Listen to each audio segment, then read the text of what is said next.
নমস্কার, আমি সৌরভ। তোমরা দেখছো সৌরভ ব্যাপারী ইউটিউব চ্যানেল। আজকে তোমরা ক্লার্কশিপের যারা স্টুডেন্ট আছে, আজকে তোমরা ডাব্লিউবিপি কনস্টেবলের যারা স্টুডেন্ট আছো, তোমাদের জন্য গুরুত্বপূর্ণ খবর। হ্যাঁ, প্রশ্নপত্র কিন্তু বিক্রি হতে চলেছে, এরকমই একজন দাবি করেছে।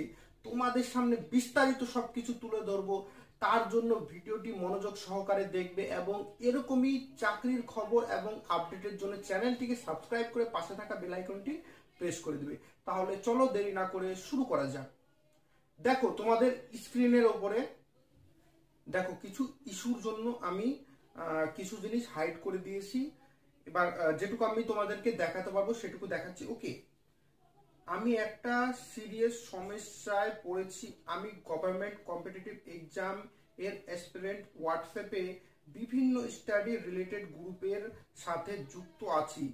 একটি গ্রুপে একজন অ্যাডমিন নভেম্বরে হওয়া পিএসসি ক্লার্কশিপ এক্সাম ও ডাব্লিউবিপি এক্সামের সম্ভবত কোয়েশ্চেন লিক করতে চলেছে, বাট ডাইরেক্টলি কিছু লেখেনি।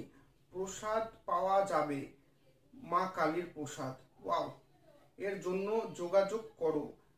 এক টাইম করে পিক পাঠানো, আধার জেরক্স চাওয়া, এসব করেছে।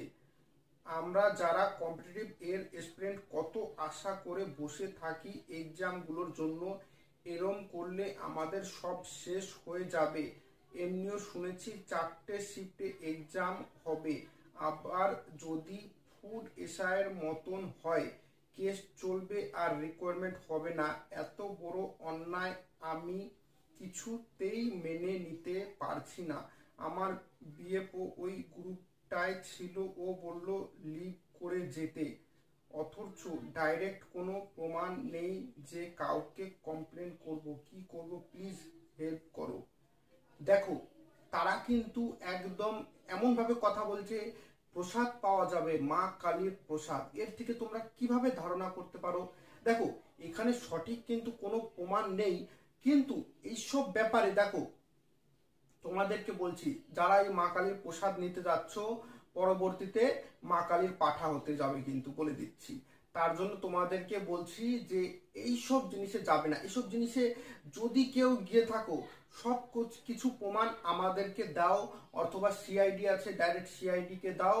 এদের পুলিশকে ধরিয়ে দিতে হবে, তাহলে পরে আমরা এক্সাম ভালোভাবে দিতে পারবো। না হলে দেখো, প্রথমত কালকে তো এন্টি কারাপশন গ্রুপ তারা পিএসসি তে গিয়েছিল। পিএসসি তাদেরকে যেই লাড্ডু খাওয়ালো, লাড্ডু খেয়ে চলে আসলো, লাড্ডু স্বাদটা তাদের খুব ভালো লাগলো। এবং কেউ যদি বলছে দাদা এটা তো অন্যায়, 4টে শিফট হচ্ছে দুদিনে, তো তারা বলছে সৈশালী যাও। এখন এই সৈশালীটা কোথাও বুঝতে পারলাম না। তোমরা যদি কেউ জানো, হয়তো কোনো জায়গার নাম হতে পারে, বা পিএসসি হয়তো জায়গার নাম হতে পারে। যাই হোক, সৈশালী যেতে বলছে। তো দেখো, তাদের গ্রুপে আমি অনেক জনকে দেখলাম, তারা ডাইরেক্টলি বলছে দাদা এটা অন্যায় হচ্ছে, ফুড এশার মতো যদি হতে পারে।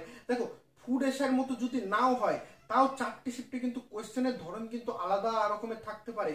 তার কারণ হচ্ছে 2019 সম্ভবত সেই সালে কিন্তু একটাতে মানে একজন মেধাবী সে 70 পেয়েছে, তার থেকে একজন কমা স্টুডেন্ট সে 90 পেয়েছিল। তাহলে এটাও কিন্তু বরদাস্ত করা যাবে না। যাই হোক, তোমাদের কি ধারণা তোমরা কমেন্টে জানাবে। আর যদি সঠিক বলি, ভিডিওটিকে শেয়ার করবে, সবাইকে জানার সুযোগ করে দেবে এবং চ্যানেলটিকে সাবস্ক্রাইব করবে। ধন্যবাদ।